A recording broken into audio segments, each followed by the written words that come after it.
And lastly, tonight, a special comment on the advertising of terrorism. The commercial you have already seen. It is a distillation of everything this administration and the party in power have tried to do these last 5 years and 6 weeks. It is from the Republican National Committee. It shows images of Osama bin Laden and Ayman Zawahiri. It offers quotes from them, all as a clock ticks ominously in the background. It concludes with what Zawahiri may or may not have said to a Pakistani journalist as long ago as 2001, his dubious claim that he had purchased suitcase bombs. The quotation is followed, by sheer coincidence no doubt, by an image of a massive explosion. These are the stakes, appears on the screen, quoting exactly from Lyndon Johnson's infamous nuclear scare commercial from 1964. Vote November 7th. There is a cheap Texas chainsaw massacre quality to the whole thing. It also serves to immediately call to mind the occasions when President Bush dismissed Osama bin Laden as somebody he didn't think about, except, obviously, when elections were near. Frankly, a lot of people seeing that commercial for the first time have laughed out loud. But not everyone. And therein lies the true threat to this country. The dictionary definition of the word terrorize is simple and not open to misinterpretation. To fill or overpower with terror, terrify, to coerce by intimidation or fear. Note, please, that the words violence and death are missing from that definition. For the key to terror, the key to terrorism is not the act, but the fear of the act. That is why bin Laden and his deputies and his imitators are forever putting together videotaped statements and releasing virtual infomercials with dire threats and heart-stopping warnings. But why is the Republican Party imitating them?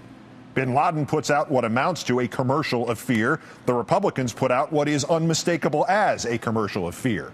The Republicans are paying to have the messages of bin Laden and the others broadcast into your home. Only the Republicans have a bigger bankroll.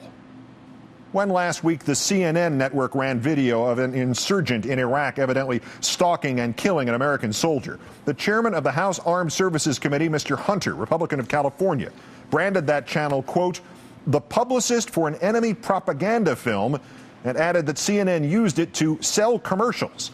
Another California Republican, Representative Brian Bilbray, called the video, quote, nothing short of a terrorist snuff film.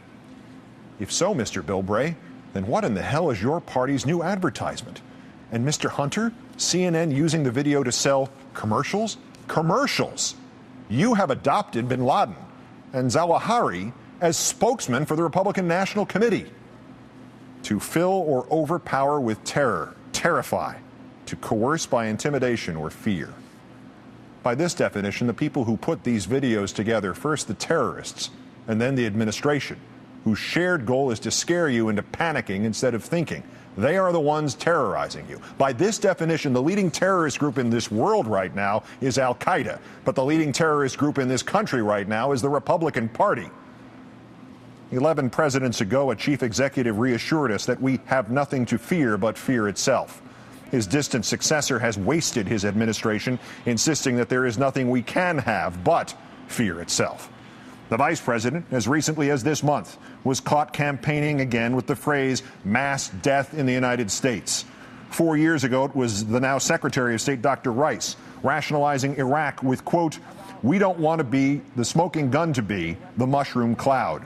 Days later, Mr. Bush himself told an audience that, quote, we cannot wait for the final proof, the smoking gun, that could come in the form of a mushroom cloud.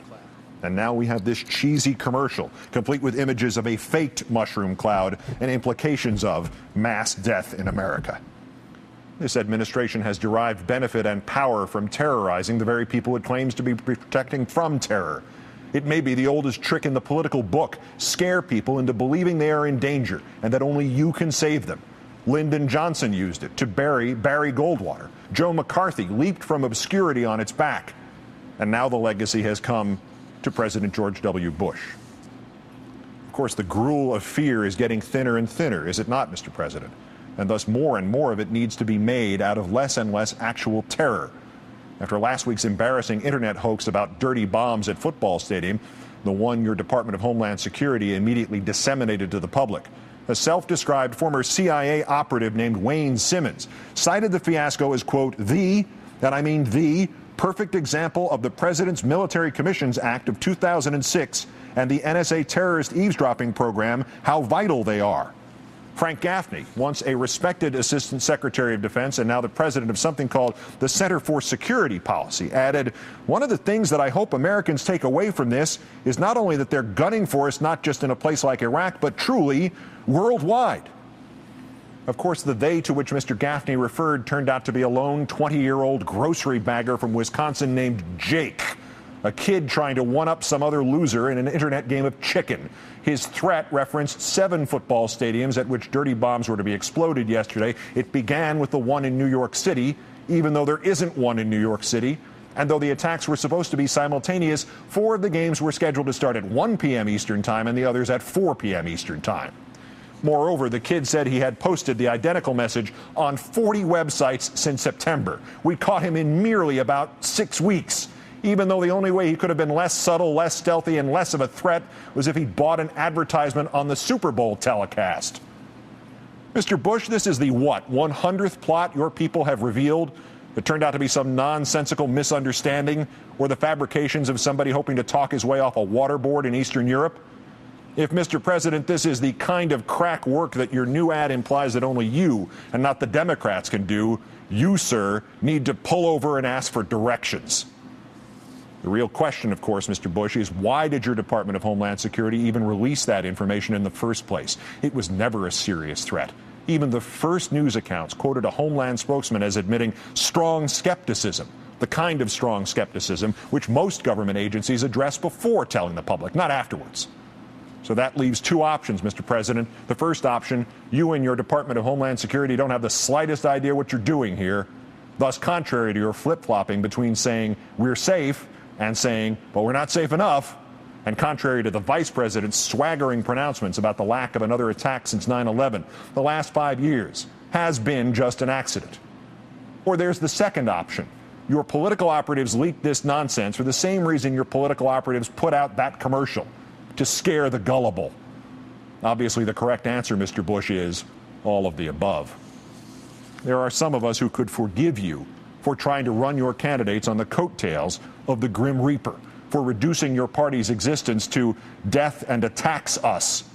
It's cynical and barbaric, but after all, it may be merely the natural extension of the gutter politics to which you have subscribed since you sidled over from baseball and the business world of other people's money.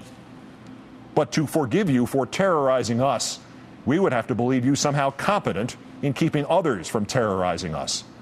Yet last week, construction workers repairing a subway line in New York City were cleaning out an abandoned manhole on the edge of the World Trade Center site when they stumbled on the horrific and the impossible.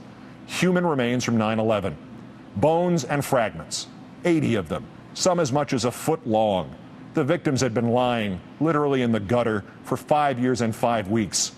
The families and friends of each of the 2,749 dead, who had been grimly told in May 2002 that there were no more remains to be found, were struck anew as if the terrorism of that day had just happened all over again.